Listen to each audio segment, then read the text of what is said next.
But without further ado, we are so lucky and excited to have Cheryl Saltzman here. She is a nurse and she has also been in ministry for 17 years. And I am really excited for this because I love hearing how the Lord uses us in our vocations to also be the hands and feet of Jesus. Because I think we're all called to the mission field in one way or another, whether that's across the world or across our neighborhood. So Cheryl, without further ado, I'm going to turn it over to you.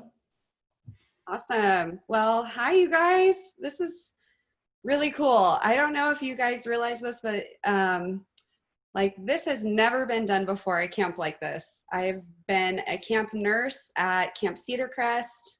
Let me know in the chat if you've been to Camp Cedar Crest before. I've been there for winter camps mostly. We would be there right now, but we get to be together with people from all across the country. So this is pretty amazing and incredible. And to be a part of this is something just so huge. So I just want to remind you guys of the value in that we can still get together. And I don't think we'd be able to have breakouts like this if we weren't doing camp like this year. So this is really cool. So just a little bit about me. My name is Cheryl. This is a really quick session, but if you guys have questions after this or you want to connect with me, I'm pretty open on my Instagram account, so you can find me at Cheryl Saltzman on Instagram. You can message me if you have questions that maybe we don't cover here, or if you want to connect or anything like that. My personal youth group that my husband and I lead, my husband is the youth pastor at The Outlet, and that is in Lancaster, California, and it's a part of Life Church in Lancaster, California. I have a few of my students on here, so I just have to shout out to you guys. I love you guys. This is so cool that we're on here with everybody, so this is amazing. Some other things about me: I've been a registered nurse in California since 2016. I've worked in the medical field for almost 20 years, doing different aspects, not just nursing. There's just so much to the medical field in general. So we'll touch on that, but I've been in the medical field for almost 20 years. Currently, I'm working at a level 1 trauma center in our city. It's the only trauma hospital that we have out here.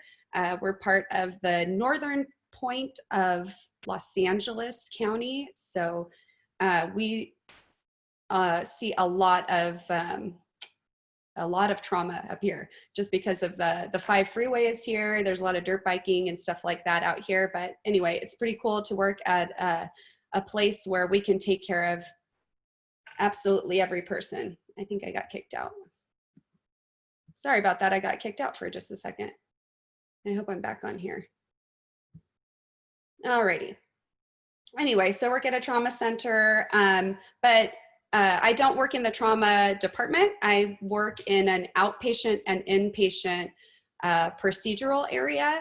So we work on patients in the hospital and outside of the hospital. We do multiple, like a wide range of procedures that you would have done while you're in the hospital. And I'm also in an apprenticeship right now for advanced vascular lines, basically IVs that you can have in your arm for 1 month to a year. So I'm working on that right now.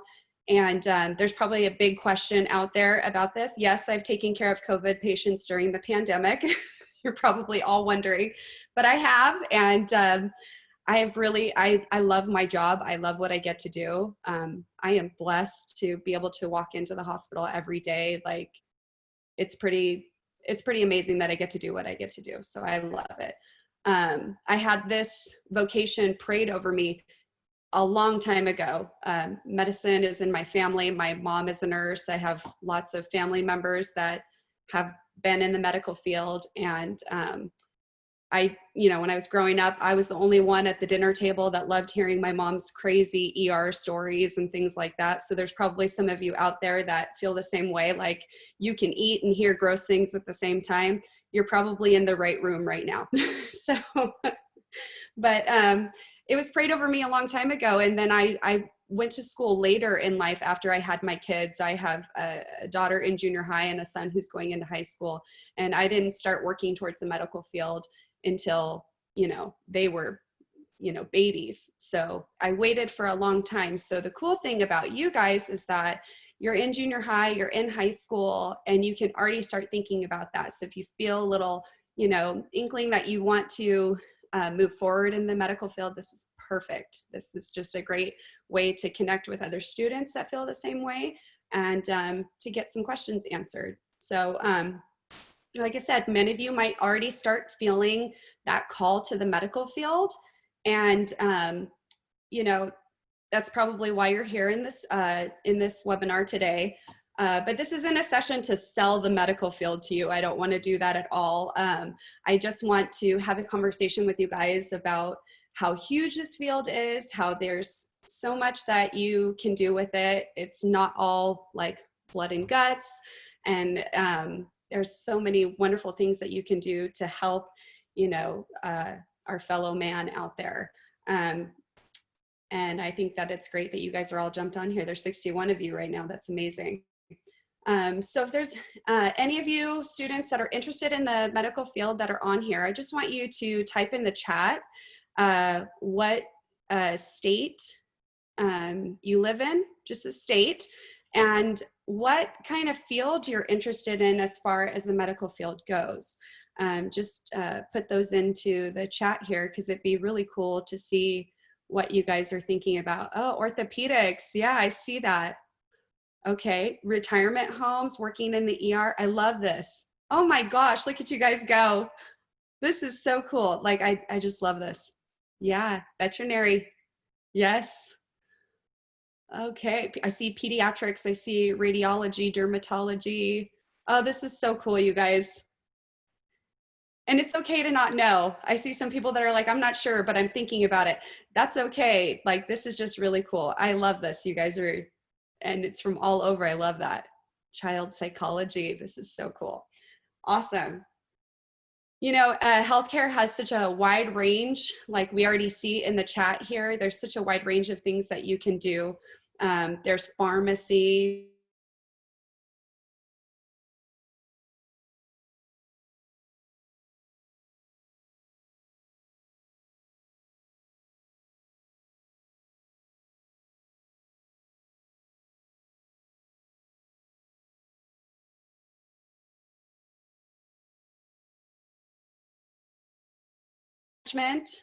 Um, I see military field medics. That's awesome too. That's so cool. Yeah, dietitians, nutritionists, and of course research. The medical field is always growing. So we have, research is important too. So there's so many things that you can choose from. It doesn't stop there. In me being a nurse, I can tell you personally about my journey as a registered nurse. That's really the only journey that I can personally know about. My journey was long and it was probably the hardest thing I've ever done, but it was so rewarding. And, I think it was probably hard because I waited so long, but that's okay. The most important thing is to look at the requirements in your state where you live, and especially the area in which you live, to see the need in your community. For me, I live in California. I was able to see what the requirements were to get my schooling done and what was I going to have to do as far as getting my state board and things like that. So the best thing to do right now is to see what you're thinking of and then to look at your state requirements and see what you need to do from there. It's obvious that there's a growing need for healthcare professionals. We're in the middle of a pandemic, which is why we are online right now and being safe and socially distant. And so you can see, even before the pandemic, we've been told that the medical field will grow exponentially until the year 2028 and probably beyond that, especially as, new things come around that need to be treated for. So let's see here. We're not necessarily going to talk about the pandemic. I don't want to talk about that. I think you guys hear enough about that. But we're just going to talk about the medical field, but we know that that's obviously a need because of what we're going through right now. Medical staff is essential. You will always have a job in the medical field, and that's something amazing. Healthcare jobs are projected to continue to grow far faster than any job in our general economy. So if you're looking for a field where you'll be in demand and you'll be needed, this is it for you. It's been reported that the healthcare industry is the largest industry in the United States, and that's pretty incredible. I mean, people need healthcare. People need somebody to take care of them in just a vast, array of, various reasons. And so we're going to talk about some steps that you guys can take in moving into these careers. Like we said, not all states have the same requirements and regulations. So it's important that you look into your state or find out whichever state you're going to be going to school. If you plan on going to school out of state, it's important to see what that particular school is looking for and what is required. And then, of course, what does the job look like in that state? And what I mean by that is, let's take my job, nursing, for example. If I work on a floor in the state of California, I have it's a mandate of nurse to patient ratios. So one nurse can take care of so many patients at a time. It's like mandated. But in other states, that's not, that they don't go by a mandate. So they have other regulations. So it's important to know what you're getting into beforehand, of course. And then, so you're a junior hire or you're a high school student. So what do you do now? Because this could be years away. It could be next year that you're going to college. It's different for each one of you that are in here today. And the things that you can do is to, like I said, research the schools that you decide that you want to plan on attending or applying for. But you can also start taking advanced classes in your high schools and your junior highs now. Those will help you on your, college applications. Personally, for myself, I just got a standard high school diploma. And so I'm doing okay with that. But if you're looking to get into medicine or something beyond that, as far as any kind of doctorate or anything like that, it's a good idea to start taking some advanced classes. Other things you can do is volunteering. We have a lot of hospitals and offices, things like that, that are open to having volunteers. Right now, it might be a little bit different, but there's definitely, opportunities out there for you to volunteer at. I know in our local hospital, my hospital that I work at here, you can volunteer as a student, as a high school student. You can state the number of hours that you want to work, and that gets your foot into the door in the hospital. You can see how it works. You can help, you're actually helping patients even as a volunteer. If you're somebody who's looking to work in the NICU, you can volunteer to be, just a baby rocker where you can cuddle the babies. There's just a lot of different ways that you can volunteer if you're looking into that. And I know that you can get scholarships because you've volunteered and things like that. So it's something to look into. I think that most places are trying to be creative with their volunteering right now because of the restrictions as far as non-staff and non-patients going into hospitals or any doctor's offices right now. But it doesn't hurt to reach out now and start checking that out. Also, you should definitely get together with your parents and talk about how you feel about where you'd like to go as far as your career field. If you're interested in the medical field, definitely talk to your parents and your teachers and your pastors about what you are thinking about doing, because they definitely want to pray with you. They want to help you, and they want to keep you focused on your journey. And I think it's really good to have somebody to hold you accountable too. So definitely reach out to your parents, explain to them. You can get online with them, look at resources as far as different ideas as far as the medical field, whichever choice you're looking into. Another thing that I would do is connect with medical professionals out there in the field. If there is somebody in here that's interested in nursing, reach out to a nurse, especially a nurse that's kind of in a field that you like. If you like pediatrics, find someone that is a pediatric nurse so you can ask them questions. What does your normal day look like? What does your schedule look like? What's hard about your job? What's easy about your job? What do you love the most about your job? Things like that. I think getting a day-to-day perspective from different people in the field would definitely help you just to see the bigger picture, the day-to-day picture of this career that you're thinking about getting into. Typical day for me, I work 10-hour shifts and I work 4 days a week. That's not the same across the board. That's the beauty of the medical field. Your hours are very, there's a flexibility in hours. You can pick kind of a job with the hours that you like. For me, I work 4 10-hour shifts. I have to take call, so you have to be on standby if they need you to come in. I do work weekends, I do work holidays, but not all medical professionals have to do that. So don't let the schedule deter you. There's so many areas in the medical field that you can get a schedule that works for you. And more often than not, if you're in this field, you like what you do and you like working. So it's good that you have to be creative on your schedule. So connect with them, connect with a mentor on the professional side.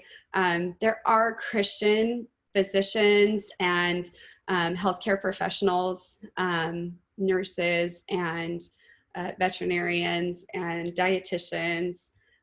There are Christian professionals out there that are just amazing and can totally give you the professional side of it, but a faith-based side of it too, so that you get this good balance of having a solid foundation in both areas. So just reach out to them, ask them questions about the job, and see if they have also suggestions for you to move forward in this profession as well.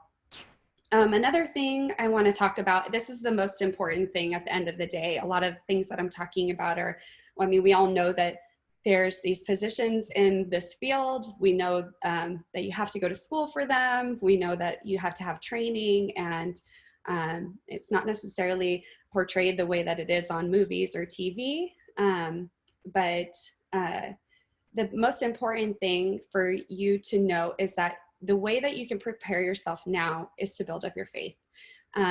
Nursing or any job in the medical field, you see the darkest parts of people's lives and you see the brightest parts of people's lives. And the way that you prepare yourself for that is to have a solid foundation in your faith.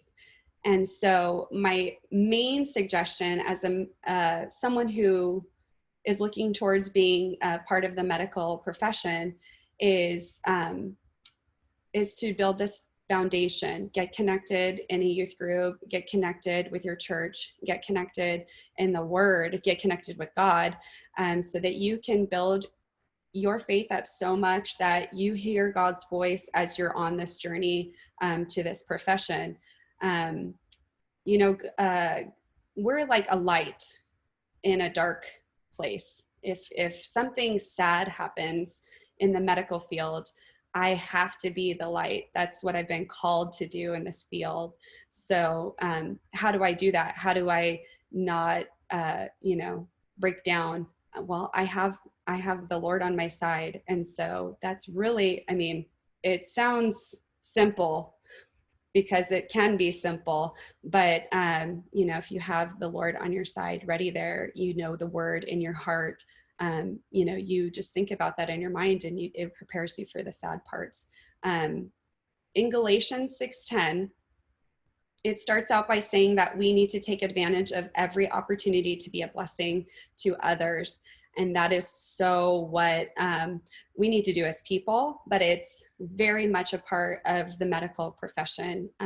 You see people at their worst and at their best, and we need to take every opportunity to be examples of who God is and how much he loves them. And so, growing in our walk with God, reading the Bible, praying, and living a life after God is so important to any profession, but most importantly to a profession where people are scared and people are looking for answers. And, we all know the answer. So it seems challenging. It seems daunting, even just to think about in your head. I'm a student and I'm thinking about taking this journey. The first step that I would take is to solidify your foundation in your walk with God, in your trust in him, and listening to what he has for you. Because when things get hard, he's going to be the one that gives us peace. And, I think about that right now as a nurse in a global pandemic. I really haven't been afraid this whole entire time because I know that the Lord has me. I know that I'm solid in his word and I'm getting into it more and more every day. So I don't have any fear. But it's just such a cool profession. So I know that I've talked a lot. I want to hear from you guys. If you guys have some questions, I'm hoping that I can answer them. I will try to answer all of them, but if you guys have any questions, I'm going to take a look here.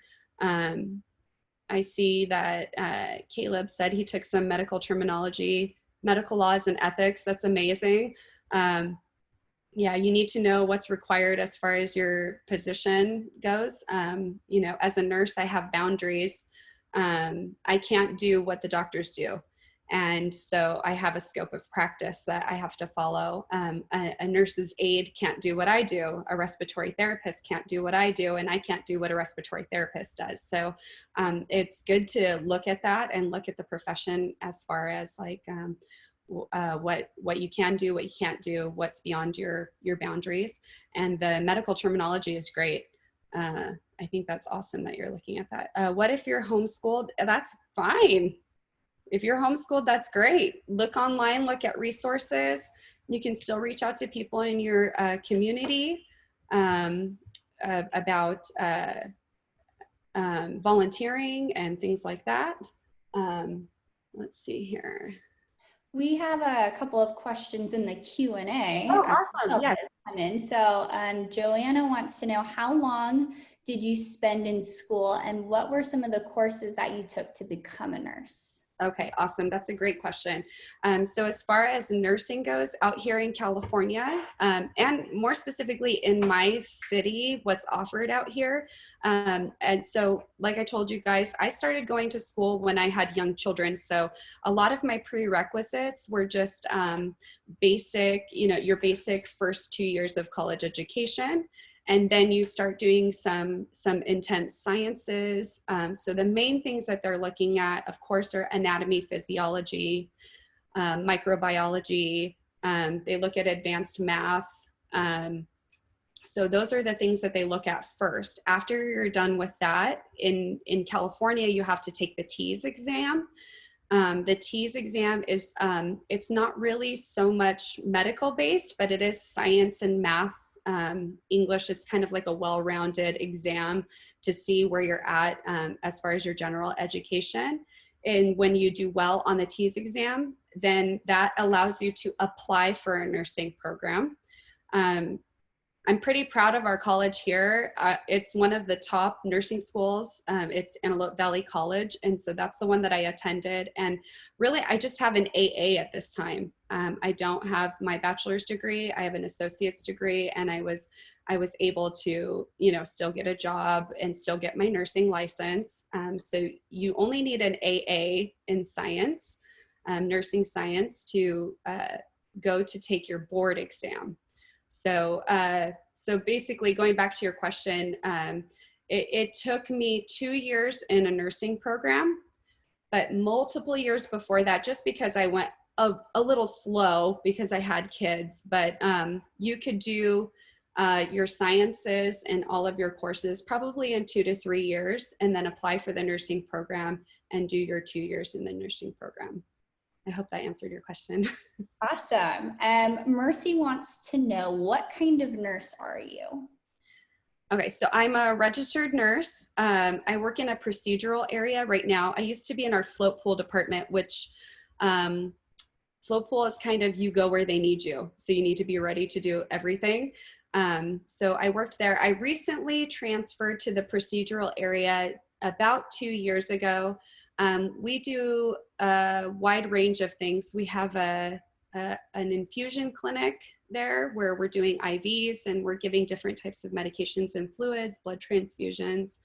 But we also do procedures. So we assist the physician with bronchoscopies, which is a scope down to the lungs. We do GI procedures, which that's anything from your GI tract. That's your mouth to the bathroom. So, and everything in between. And so we do those procedures, and we do pain management, which are different procedures with the spine. We also have our own recovery room, so we do recovery. And like I said, I'm in an apprenticeship for advanced vascular lines, like I said, which is the IV that can stay in your arm for up to a year. So that's what kind of nurse I am right now. Awesome. We were having a couple of questions about math. Now, sometimes math can be, a point of contention for some people. And so they're wondering, how much do you use math in your daily job? What is the math integration? So let's talk about math and nursing. Okay, let's talk about it. I will put it out there that math is my least favorite subject, but I know that that's not true for everybody, but it is my least favorite subject. Things that helped me get through nursing school and my exams, my state board, because you will need to know some math for those. At my college and at a lot of other colleges, they do offer a class called Math for Nursing. It's a different kind of math to set up equations for IV drip times, things like that. Now, we live in 2020 and we have so much technology, and when you work in a hospital or in a big establishment, you'll have most of the math done for you in those professions, but I can't speak across the board. There are some clinics out there where you are still doing your own math. You're still mixing dosages, things like that. So that's why it's so important to still have that background. I did have to do math in school all the way through college algebra, but that was about it. And then, of course, in nursing school, you do have math that's covered. So it's important. I mean, these are life-saving equations. They really are. You need to know how much medication to draw up in a vial. It's not completely done for you all the time. So it is important. But don't let the fear of math discourage you. There's so many resources out there for people to get tutored or to get extra help. It's a good time to mention that you need a good cheering squad on your side too, like your youth group, or, when you become a college student, any young adult group, you need some friends behind you to be cheering you on as well. So don't let math scare you away from the profession at all. Yes, as a teacher, math is not scary, although I do understand it.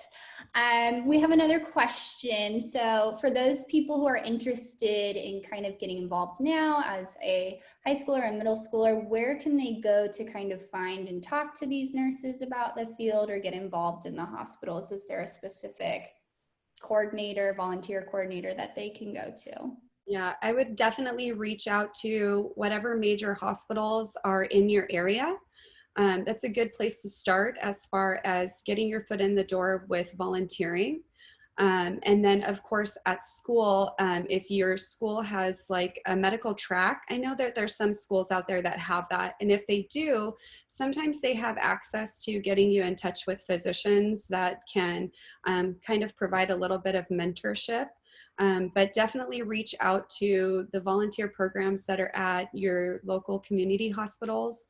and major hospitals. Those ones for sure, they each should have a volunteering area. When you get linked up with those people, they can get you linked up with medical staff that could really help you out with as far as someone to go to ask questions. And of course, when you get into college, your nursing instructors really become your main mentors when you're in the actual nursing program. Awesome. Allison would like to know, what was the process of getting accepted into your nursing program? Was it challenging? What did you need to do to kind of get there? Right. So requirements have changed a little bit since when I went through my nursing program. I think they get a little more competitive, every few years or so, but don't let that scare you. They really want to see that you do well as a student. So they want to see how you do, especially in your sciences. So when you go to college and you do your anatomy and your physiology and microbiology, they want to see, high grades in your science courses. When you finish all of your requirements, at least for my school, you finish your requirements and then you have an application process. You write an essay about why you feel like you are supposed to be a nurse, what has drawn you to the field. And then of course you have your transcript and usually letters of recommendation. I had pastors and some of my managers at my job at the time write some letters of recommendation for me. Awesome. We've had a few questions about your faith in regards to your job. So have you had any of those like God moments where a patient has asked you to pray for them, or maybe you've offered, or it's been 2 a.m. and the Lord has just like really entered, that hospital room? Can you talk a little bit more about that? Yeah, so I've definitely had all of the above. Everything that you explained, I've had that happen to me. And that's why it's so important to stay open to listening to the Holy Spirit, because every single patient is unique and every single experience is unique. And sometimes you're called to kind of push the busyness of a shift aside and sit with a patient and talk with a patient. And then all of a sudden you're like, how did I get here? Like, I'm holding this patient's hand and I think I've been here for a half an hour, and how did we get here? Well, it's the Lord, and if you listen to the Holy Spirit, they're gonna guide you along that way. The nice thing about working in this field, people can be nervous about asking patients if we can pray with you, if it's okay if we pray with you. And it just takes a question. I have a physician that I work with daily that prays with every single one of his patients. And so and if I'm working with him, we're doing it together. And so every patient that, you come into contact with before they, leave your care, we just say, are you okay if we pray with you? And if they're not, that's okay. I'm still going to be praying for them even when they leave the floor. But more often than not, they want prayer. And you're meeting people at a very vulnerable time, and their hearts are open and the Lord will move through you. I've had moments where I've held hands when people are passing away. They don't have any family there with them. And I've led them to the Lord before those moments. And that's something that is so rewarding. And my husband's a pastor and he gets to minister to people in the church. But this is really where you see that the walls of the church break down, and it's not just confined to a building. It's within you, and you take it wherever you go. And so that means for me, I'm taking it to work, and I'm also taking it out to the community wherever I go. So yeah, I've definitely, had those moments where it's like God does these incredible things and you get to be a part of it. And you just, I have this little pocket in my heart where I get to keep them, as I journey through this. And that is why, I'm just so lucky that I get to do this. That is really encouraging to hear, especially because we know that hospitals are a lot of times not really a happy place. So it's so awesome to hear that you're able to do that. Do you have one specific moment that stands out in your mind of where the Lord really came and moved that you want to share? Yeah, actually, just recently, the first thing that pops into my head, we were with a patient, just a elderly man who had just finished. We had just finished a procedure, and we asked, "Can we pray with you?" And he said yes. And we started praying, and the Lord was moving. And we asked the gentleman. I mean, he was like 83 years old, and we said, do you love the Lord? And he said, yes. And, do you want to ask for forgiveness and salvation? And he said, yes. And we just prayed with him. And then when we were done praying, he said, I've lived a long time and I knew all this stuff about Jesus before, but I forgot. And so it was nice, to be there when he remembered who God was. And so, you really see that it's never too late, that God can use you, and it only takes just a moment. So that one really stands out for me for sure. That's incredible. Mm-hmm. Another question we have is, so when you're when you have the opportunity to be praying with patients, do you ever find, first off, is it allowed, quote unquote? Like, can you get in trouble for asking that?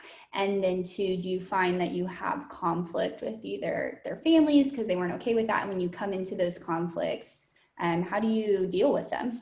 Yeah, so I've never personally had any conflict with people not being, I would never force prayer on someone, because I could be charting and the patient could be over here and I can take a moment to pray for them and they don't even know it.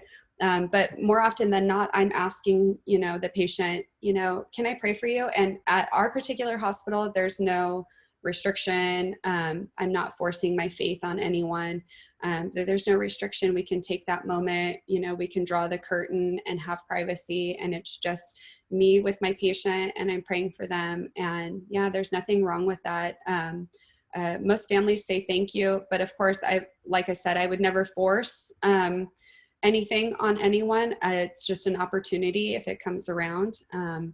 But yeah, no, I've never had any conflict. I don't know what it's like at every other, organization, but as far as my hospital, there's prayer happening all the time, which is awesome. That is really awesome. I would love to be in an environment where that was happening. So another really great question that we have is that, a lot of times you're going to see some things that are really sad. So how do you kind of compartmentalize it so that you don't wear it, bring home those emotions? How do you kind of keep all of that together? Right. It can be hard because, there's privacy laws. I can't, really just like get on the phone and talk with somebody about, exactly my day and, who the patient was and how old the patient was. But, there are resources out there for nurses. There's people to talk to, that is, a safe spot. I don't personally have a therapist, but I know that there are some nurses out there that need therapy, especially if you work in the ICU or something like that. That's like legally a safe place to talk about everything that, happens to you. But for me, what I do, and we do see sad things all the time, we as a department gather after something like that happens, and we kind of talk about it and discuss it and have a debriefing about it. And then of course I immediately take it to the Lord and find comfort there. I do come home to, my husband, and I talk about the basics. I don't say any patient information or anything like that, but I do sometimes, decompress a little bit and say what my day was like. But for the most part, it's me and God, and that's who is kind of taking that burden for me so that I don't have to carry it around. But, the profession gets easier. It's not that the stories get less sad, because they're each unique, and, you never know what you're going to come into contact with. But yeah, it's not like it becomes less sad. I think that you just become stronger as a person, and in your trust that God is going to give you the peace. And really, that, I know it seems so simple, but it is simple. I just take it to the Lord. And if I really need to talk to somebody, there's professionals out there to talk to you as well. That's awesome. That's good that they have that resource available to you. You kind of touched on, kind of being able to come home and you have your family. So how do you balance being a mom, being a wife, working sometimes these really weird hours, being in ministry? How do you balance all of those things and also still have, your own social life? Right, right. And I think my job is hard, but I love my job. And so I think that because I love what I get to do, I mean, don't get me wrong, there's a lot of days where I come home and I'm really, really tired, but I have a family that supports me. I have, a church that supports me as a nurse, and, balancing all that stuff, there's just a rhythm and a flow to it. I mean, you do take those times, let's say like vacations or days off or things like that, where you're really taking the time to just, be with your family and kind of getting away from work. That's why vacation is there. But I mean, for me, because I love what I get to do, and I know that, I'm called to it and I'm blessed to do it because I love my job so much. It just has a flow, like I'm good with it. But of course, like I come home, I make sure that I eat well, I exercise, and I spend time with my family and time in the Word, and all that stuff. All that stuff helps me with the work stuff. Hopefully that answers your question. Yeah, no, that's great. So we have a couple of technical questions about nursing. So I'm just going to kind of rapid fire them to you. Does it help to be bilingual in the medical field? Absolutely. Absolutely. The more the merrier. I mean, all kinds of languages will come into the hospital, or in any medical office. So the more that you can be ready for it, the better. Bilingual is a benefit. You can probably beat somebody out in a job if you're bilingual. I agree. What is it like to work with needles? You get used to it. I think that especially if you're like, oh, I don't like needles. I mean, nobody likes needles. And I think that you can meet the patient where they're at. If you don't like needles, you know that they don't like needles, but you got to get a job done. But it's not hard to work with needles. You learn how to use them safely. And I mean, me especially, IVs. I love starting IVs. That's my jam. So, so for me, it's fun. Awesome. Do you ever get to go into surgeries? I do. I do get to go into surgeries, especially in nursing school. You'll have opportunities to round in the OR, or when you do your OB rotation, you get to go watch C-sections, things like that. Usually your nursing schools will let you have the opportunity to see that. In our procedures, they are not totally like surgery, but in some instances they are. We have to do open procedures. So it's a different type of nursing in the OR, but it's just, I mean, it's pretty incredible to see what science has done. Nice. Were there scholarship opportunities available to you when you were in nursing school? Yes. So I sought out every scholarship opportunity that I could. We had a local medical office here that had this full ride. They paid for everything in your nursing school. They didn't require that you worked for them after you received your license. I just reached out to them and I asked them if they had a scholarship available, and they said, oh, it's been a couple of years since anybody asked us, but we have a full ride that's available. So just looking out at different medical offices, different medical groups, and seeing if they have those. I mean, it doesn't hurt to ask. So seek out, see if there's scholarships available. Obviously, if you get good grades in your sciences, you're more apt to getting that. But I had everything paid for in my nursing program part of college because I wrote an essay. So just get out there, yeah. That is so awesome. So when you first started as a nurse, what were some of the things that you did within the first month of your job? And then obviously it progressed, but what was that like, that first month?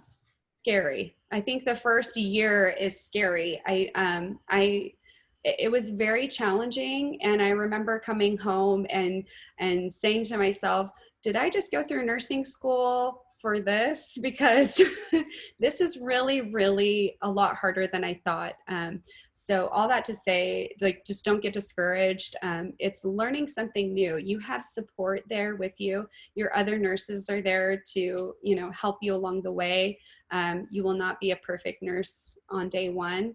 It takes quite a while. I still feel like I'm trying to get better every single day and advance the things that I do with my patients and in my technical skills. So the first month was pretty frightening, but you're orienting with another nurse and usually have a mentorship. So they don't just throw you out there. They don't usually throw you out there. How did you know that nursing was the job for you? I think I've always known that nursing was the job for me, but I think that I got a little distracted. I tried to do an arts degree before my science degree, things like that. I mean, I think if I can remember back, like I said, when I was, you know, eating dinner and listening to my mom is a nurse and listening to her, she worked in the ER, and listening to, you know, her crazy stories of patients in the ER and things that she saw. I was the only one in our family who wasn't terrified of those stories. So I feel like I always knew that I could handle the medical field, but I really felt a calling. Honestly, I was a secretary at the hospital that I work at as a nurse now. And one day I was just like, this is what I need to be doing. And, you know, I really felt like the Lord just told me, like, okay, it's time to move forward with this. And from that moment on, I just went for it. Nice.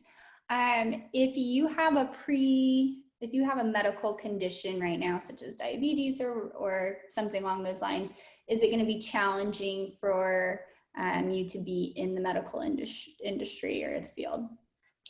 I think it would probably depend on the medical condition, but I don't think anyone could be turned away from this field. I mean, you could have, you know, even a physical disability and still work in the medical field. You know, it's open to everybody.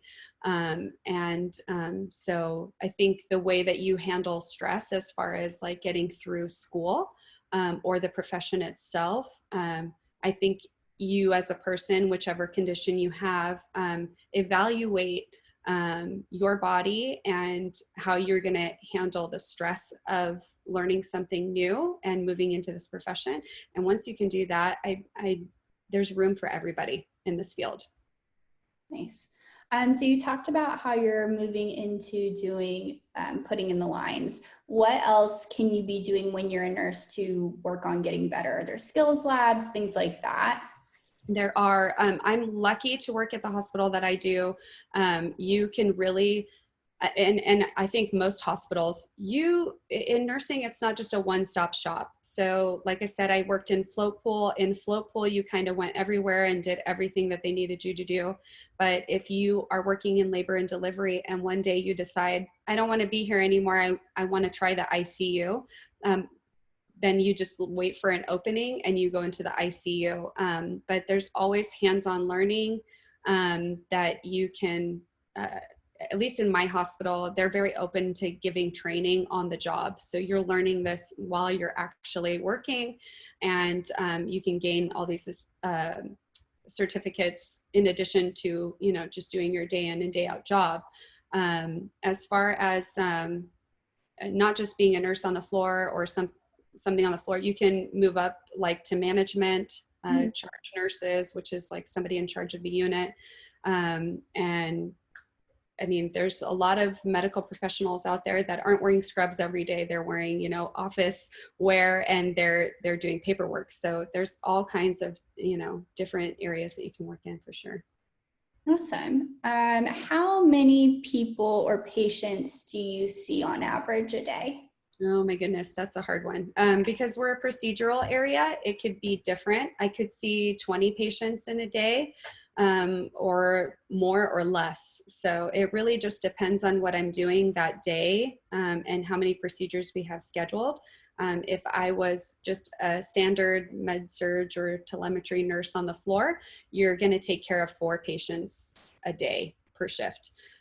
So it really depends on what you're doing. But for me, I'm doing it depends on what's on the schedule for that day.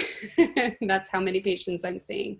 Yeah, so that's hard to answer that question. Yeah, I bet. Especially with medical, I'm sure you're seeing such a wide range.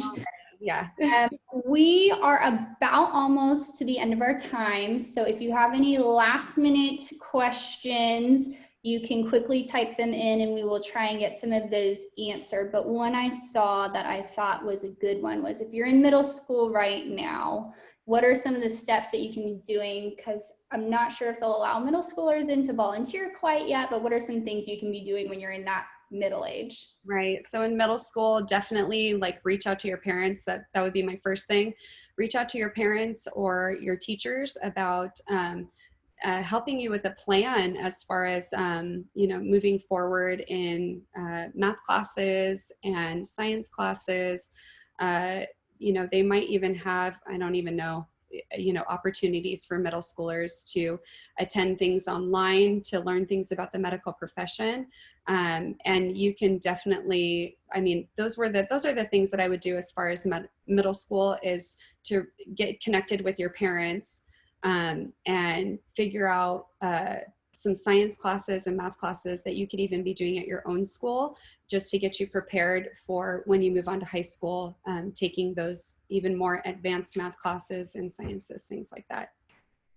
Awesome. I'm just kind of scrolling through here real quick. One question from Natalia is, I'm in the AV like you, so which high school did you go to, and was the high school able to help you out with finding resources? I went to Quartz Hill High School, and as far as I remember, well, in high school I wasn't yet linked with this idea that I was going to be a nurse, but I know that in Quartz Hill High School they did have vocation resources, and they could connect students with the volunteering at the local hospitals, things like that. So I know that these high schools, even with them, everything being online right now, I still would reach out to your high school administrators and see if they can get you connected with that kind of focused, focused groups and things like that, to get you connected with the hospitals in the community. Awesome. Well, we are coming to the end of our time. Do you have any final encouragements for us? And then would you like to seal our time in some prayer? Yeah, I just want to say, like I said, this is such a big range. I know we talked a lot about nursing, and I saw a lot of you are interested in medicine. So there's such a wide range. Get connected with people, your parents, your pastors, people at your school, so that you can get connected with these medical professionals within your community. And don't be afraid to reach out and ask somebody, how does your day work, especially if they're, an orthopedic surgeon or a pediatrician. Find out how their day works and get to know them, and get to know what they did as far as their journey goes as well. But thank you guys for jumping on. This is incredible. And you guys stayed the whole time. And so I appreciate it. And again, you guys can, if you guys have more questions that we didn't have answered, you can reach out to me on Instagram. I'm at Cheryl Saltzman. And yeah, I'd love to pray with you guys. So if you guys can just bow your hearts with me. Father God, we are just so thankful for this time. We are so thankful for this camp that's been coordinated online. I am so grateful for this next generation that is interested in helping people and really helping their community. It's what you've called us to do. And Lord, I just pray that you would speak to each one of these students.